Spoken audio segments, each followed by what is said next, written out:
Hello everyone, this is the Beta 65X from BetaFPV.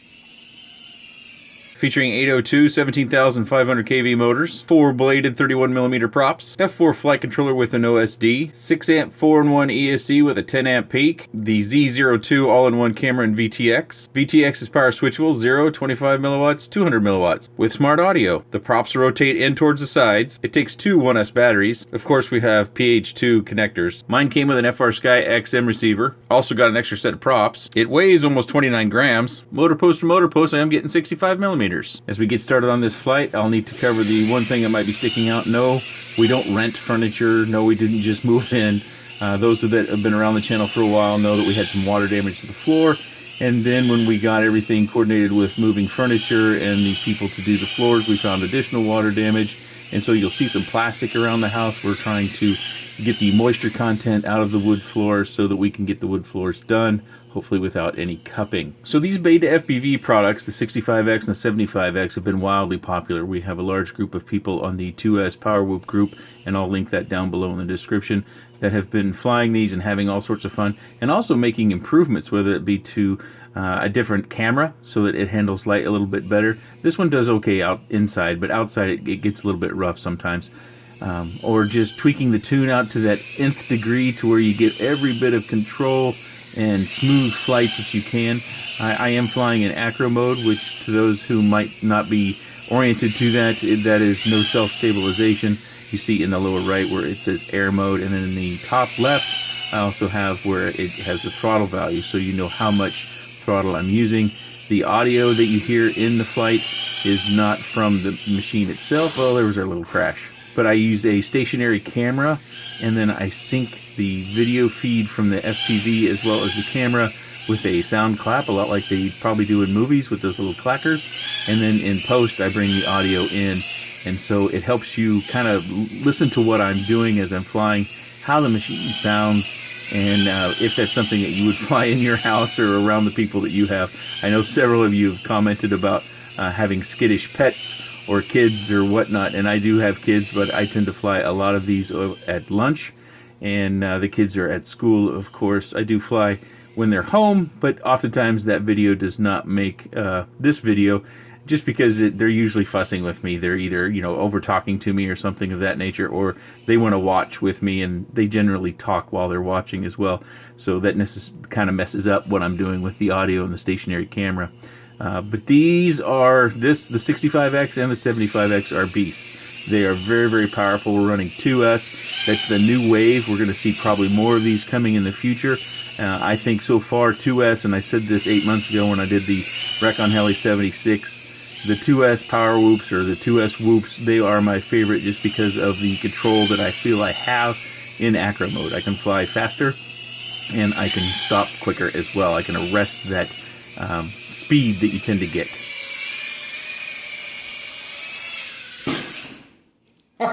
Missed the table. You see there we have a 2-minute and 46-second flight, so not too bad on a couple little batteries. I do believe I have a lot of 1S kind of Whoop batteries. I do believe that flight came on this G&B 560. Note the HV up there that says high volt, so to get the full power out of the battery, you do need to have a high volt charger.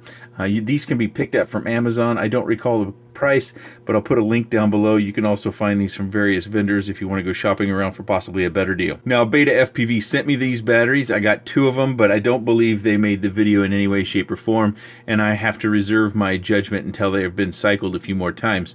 These batteries are a gram heavier than these batteries, and they are slightly different dimensions. It's really slight. You see how long that G&B is? But then you see kind of the dimensions on the BetaFPV is a little bit more square. If I can get my camera to focus here, there we go. So the dimensions are a little bit different. This one does weigh about a gram more. And again, I'm going to have to reserve my judgment until they've had more cycles. I think it's unfair to judge a battery that's been well loved versus one that you just got. So, but this is available, so if you want to get every moment of flight time possible, you can buy these also from Amazon. I actually had a pack of, I think they're sold in 6s or 8s on the way when I was flying this. So these didn't see too many flights with the BetaFPV 65 that during my time with it. You can see I've got some grass stains on it, and that's because I did fly outside. And in the flight footage that you'll see outside as we're watching it here, I just kind of cruise around. I'm really not trying to do anything fancy. Some of you that may be used to the channel, I do this move where I throw it over the house all the time. And these just don't have enough weight to get the speed going to where you can zero throttle and fly over the house, you know, kind of nose down. So we don't see that move here because there are other things you can do with this acrobatically. But right now I'm just testing the dive. And you see a little bit of the washout here from time to time. But when I do the last one that might be coming up here a little bit later in the flight, it does have a fairly severe drop off. What we're calling yaw washout, and it may have a better term, but I do it 3 or 4 times here, and I just try to test that out. Now, that might not be much of a concern because of that 2S power whoop group, because they are, there it is. There it happened. It just, the yaw just, it pitches up and then it yaws around. So you have to make sure you stay on the throttle so you don't crash if that does happen. But again, that 2S power whoop group, they have been working hard. Oh, a little crash. I'm going to pick it up and go. On the 2S, again, sorry, I keep saying it. The 2S Power Whoop group has been working hard to getting the PID tune precise. So if you do find that you have that issue with yours, I do think the flight controller PIDs that it ships with will be updated once that gets solidified. Patrick Clark, I know, has been working on it. Nate, Mr. Shutterbug, Daniel. There's a Props Out race group that has been working on this, and they collaborated with BetaFPV to have this product made and brought to market. So they have a vested interest a little bit to make all the improvements they can. When you're flying it outside, again, the weight is low, so that's kind of what is going to restrict you. If you live in a place that has a lot of wind, which I do from time to time, it is a little bit better in the backyard because the fence in the house protects us a little bit from wind. The lower the weight you have, the harder it is to fight the wind, despite how much power you might have. And you do see that the flight outside, even with my crash, was just a touch over 2.5 minutes here. A question that comes up quite a bit about the canopy. Yes, the spare canopies that you can buy, I don't have any currently out. From Amazon and other places, they are all the same canopy. And I also did a camera mod for the Beta 75X, if you didn't see that. Robert Thompson worked with me to create this 3D printed camera mount that we see here, and it is made for the EOS that has the screw holes in it. And we talked about this just in the previous video. If you happen to miss that, you may want to go back to that discussion and learn about how I made this. It's not all that complicated, so if you're well versed in this hobby, you'll just look at this and know what to do. But if you're not as well versed, you might want to take a look at that video. So I've mentioned that 2S Power group several times. That's a Facebook group if you're not familiar, and they are working very hard at this. And I think many people in that group have been taking these leads and replacing them with, or at least the connectors, with an XT30 so that they can run different batteries. I didn't do that. As doing reviews, I tend to try to not change too much. Otherwise, people who might be just looking to buy a vehicle and go fly it, then they start to look at it as, oh, you know, you have to do all these things for it to fly like that. Well, not necessarily. So I like to show the vehicle as they're shipped, unless the machine has a dramatic flaw that something simple changes, like props. I've had various machines that just have terrible props, and you change the props out and it becomes a monster. It's a weird thing when it comes to these things. They could ship some really junky props sometimes with something, but I usually don't modify things when I'm doing reviews. Those mod videos will come after the review. One of the many things that I always notice about these things is, you know, they're very small in dimensions. You know, they're tiny. They fit in the palm of your hand. They carry around. They're much less menacing than much larger vehicles that we might enjoy flying. So you can get away with flying these around people a little bit more. And in this particular case, you can see the props are inside the ducts, and that is not necessarily the case with the 75X. So that might be something that you want to take into consideration. Now, if you bump into somebody's face very hard with either one, they could get hurt because these things do fly fast. And they do have a lot of camera angle. That's another thing. So it appears as though you don't have an option when you're purchasing to choose the other camera. They have an STL file, which is a 3D print file, on the BetaFPV website, and I'll link that down below to where you can print a 25-degree mount that works in here. I'm sure we'll find other 3D print designers that will make camera mounts as well, not just the one that Robert made. I'm sure there'll be others that'll come along because this product is very popular. I think one of the primary features out of its just flight characteristics is its durability. I spent some time trying to power loop that table, and I smacked this thing into the ground a number of times. Well, the floor, and it is a hardwood floor, so it did take a lot of serious impacts. I also hit a lot of those door jambs and things around the house, and I really don't even see any stress marks on the frame itself. You can also see it does a pretty good job of protecting the props. In all my crashes, we've only got that one stress mark on a prop. I don't see any other stress marks, and no, I didn't change out the props for fresh props. I do see a hair or something right there. Do you see that? Those are things we want to get out of there. We don't want hairs. So if you have animals, it's something to be aware of. If you have motor performance issues, a couple things to check. It's going to be really hard to show in video, I think, especially with lighting. The wires come out here, the motor, and depending upon how they line up or where they're at, you may find that those wires or that bundle of wire rubs on the bell, and you may have to pull those down. Now, I suggest if you do need to do that, that you're pushing down and towards the motor, not down or down and away, because these wires are very thin.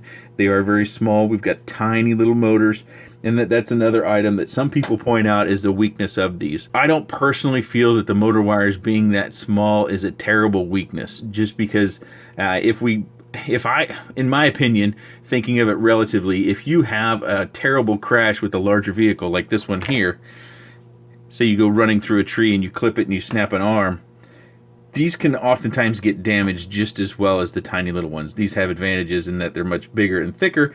So if we want small, don't the wires have to be small too?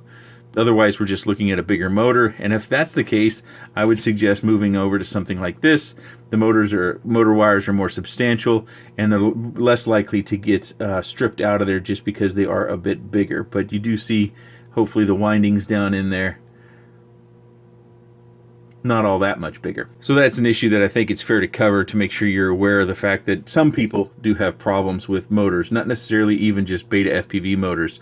I think these have been better than a lot we've seen in the past, and these motors continue to make small improvements, whether it be to the motor stem and its durability, the bells, how they're mounted. I think the wires have even gotten better to where they have secured them better to the motor standoff or the motor base a little bit more. I've got another set of motors that have arrived recently that I've been working on flying that vehicle, and it actually looks like they glued the motor wires to the base of the motor, so that can help a little bit too, but we'll see. I did find that when you hit this camera, the mount inside is flexible enough to where the camera can pop inside the canopy. You can use a small pair of tweezers to pull that back out, or you take off the two screws and you do your little adjustment, but that hole is just big enough for that camera to poke through. It's quite tight in there. So if you have a crash and the camera pops in there, don't fear right away that you've broken your camera mount, because it's very likely that you haven't. It just shifted the camera back, and you can get back to square one within a few minutes time. I think, matter of fact, that several times when I was flying this over lunch, that I would come down and have to either use the tweezer method to pull it out or unscrew the canopy, and I was back flying in, just a couple of minutes. It's really not that big a deal, but I didn't want anybody who gets one of these to fear that. Also, the antenna for the VTX tends to come over here into one of the props. It doesn't necessarily get into the prop, it just gets into the prop area, and I took a little tip from NJ Tech and secured that down. You may want to do that as well. It's just a simple little zip tie. Then we have our regular antenna, and I thought the way they mounted this antenna was fine. On the Beta 75, I kind of shifted it around, actually just reversed it, as you can see here, and then I ran the two antennas out front. And the receiver brings me to another point. Now, tell me if I'm wrong, or if you agree with me, but it seems as though their choice of receivers, because the space does feel very, very similar, that you could put an XM Plus down here. So are we to presume that they see this more as a close-in vehicle and this is more of a rangy vehicle? It seems that way to me. Some of you may want to fly this outside and it will fly fine, but you'll have to remember that the range on these isn't quite as good, and also it doesn't have diversity. So if you have environmental variables or you're flying at distance, it could be a little more challenging with this than it is with the 75X. Something to consider. So we've covered pretty much everything. Now there's a little bit of an unfair advantage if we try to compare these two. One, I've modified this one. So I put a better camera on it, and if you missed that video, again, I'll put a link in the description to this particular review video, and also if you didn't see the video on the 75X, I'll put a link down below. I'm not trying to force feed you that. It's just that those comments come up all the time of what about this one and what about that one. Well, I'm afraid you missed that video because I already did that. So those are down below for your convenience. If I had to choose one, well, first I wouldn't choose one. If I could afford it, I'd buy both, because I think again, in my opinion, this isn't a real strong opinion, but in my opinion, I think if you're a pilot who's a little bit earlier on in your FPV journey, that this one is going to be more suitable for flying indoors, whether that's in a gym or in your home or in an office setting. Maybe you have a local flying club and you fly in various places. I think this would be a little bit more appropriate for someone who's not a well accomplished. You know, if you're out flying and you're already out ripping packs left and right, you'll probably be fine with this one in those same environments. It's just a little bit different. Whether you've been flying for 3 months or 3 years, one of these two is probably going to suit you. So if I had to pick one, it's real tough. But I think I would pick this one just because I know that I can add a few grams by adding a better camera. I can fly it better in different weather conditions. This one's a little bit lighter, it's a little bit smaller, but I do think this would be perfectly fine for most people. Most people on the Facebook group are recommending buying them both. So depending upon where your wallet's at, maybe you'll do that, maybe you won't. Something else that I do that you may not agree with is I do set my battery level warnings a little bit lower. I take them down to about 2.9, 2.8, and then I fly them, and then I see what my batteries come back to. I have a little battery checker. This little battery checker from BetaFPV. You may find something like this handy in order to get a fix on where your batteries are at in order to bring them down at 3.5 volts. So a little bit of a comparison video. You get to hear what I would choose if that's important to you between the two.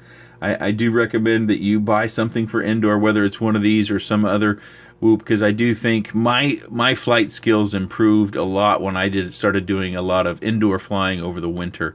I live in an area where we do get snow, and it does get bitter cold, and it oftentimes is windy when it's just cold, even when there's no snow on the ground. So if you live in an environment like mine, or maybe worse than mine, you may find that flying whoops around your house can actually build your skills, because I know that is something that I feel helped me quite a bit in developing my skills in flying. So if you have any questions, comments, please let me know in that section down below. I appreciate your time, and thanks for watching.